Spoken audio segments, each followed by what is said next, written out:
আজকে নেতানিয়াহুকে উচিত শিক্ষা দিয়েছেন বিশ্ব নেতারা।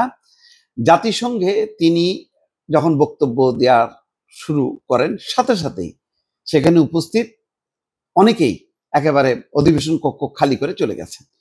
এটা একটা মানে যোগ্য প্রতিবাদ বা একটা সমুচিত শাস্তি বলা যায়।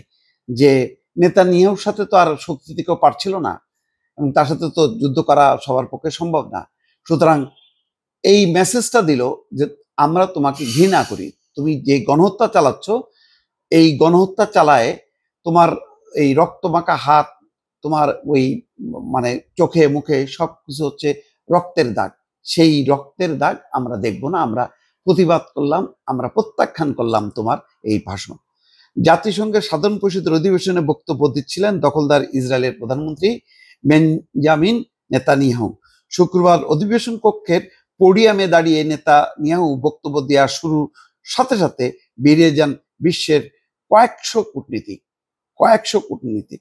খেয়াল করেন, সংবাদ মাধ্যম টাইমস অফ ইসরায়েল, তাদেরই পত্রিকা বলতেছে যে শুধুমাত্র আরব এবং মুসলিম নেতারাই আজ ওয়াকআউট করেননি, তাদের সঙ্গে সঙ্গে কক্ষ থেকে বেরিয়ে যান আফ্রিকা এবং ইউরোপের কয়েকটি দেশের কূটনীতিকরাও।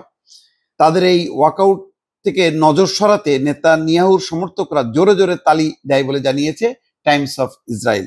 এরই মধ্যে নেতানিয়াহু স্ত্রী এবং নিউ ইয়র্কের মেয়র এরিক অ্যাডামসও রয়েছেন। মানে জোরে জোরে তালি দিয়ে মানে নেতানিয়াহুকে উৎসাহ দেওয়া যাবে কি, মানে তারা তো বুঝতেছে পরিস্থিতি। নেতানিয়াহু তার বক্তব্যে ইরানের সঙ্গে 12 দিনের যুদ্ধ, যুক্তরাষ্ট্রের প্রেসিডেন্ট ডোনাল্ড ট্রাম্পকে ধন্যবাদ দেওয়া সহ অন্যান্য কথা বলেন। এছাড়া নেতানিয়াহু তার কোর্টে একটি পিন সাটিয়ে আছেন। ওই সময় কক্ষে উপস্থিত ব্যক্তিদের ওই পিনে থাকা কিউআর কোড স্ক্যান করে হামাসের ভিডিও দেখতে বলেন। নেতানিয়াহু বলেন, হামাস তাদের উপর হামলা চালিয়েছে বলেই তারা হামলা চালাচ্ছেন। এই দখলদার বলেন, ইসরায়েলের সেনাবাহিনী ইতিহাসের অন্যতম সামরিক সফলতা পেয়েছে, তা সত্ত্বেও গাজায় এখনো হামাসের যোদ্ধারা রয়ে গেছে, মানে এখনো নির্মূল হয়নি। যাদের নির্মূল করতে তাদের আরো কিছু সময় লাগবে, যা তারা করবেন। যুদ্ধাপরাধে অভিযুক্ত নেতানিয়াহু আরো বলেন, হামাস আবারও ইসরায়েলে হামলার হুমকি দিচ্ছে, এই জন্য হামাসকে তারা নির্মূল করতে হবে। মানে মিথ্যা বানোয়াট, এরকম কোনো হুমকি দেয়নি, তারা নিজেরাই তাদের জীবন রক্ষা করতে পারতেছে না, তাদের মানুষজনকে রক্ষা পারতেছে না, সে কি ইসরায়েলকে মানে হামলা করবে। নেতানিয়াহু এই সময় অভিযোগ করেন, বিশ্ববাসী হামাসের 7 অক্টোবরে হামলার কথা ভুলে গেছে, তবে ইসরায়েলিরা একথা বলবেন না। মোট কথা, এখন সে তার মতন করে ভাষণ দিচ্ছে, কেউ শুনে নেয়।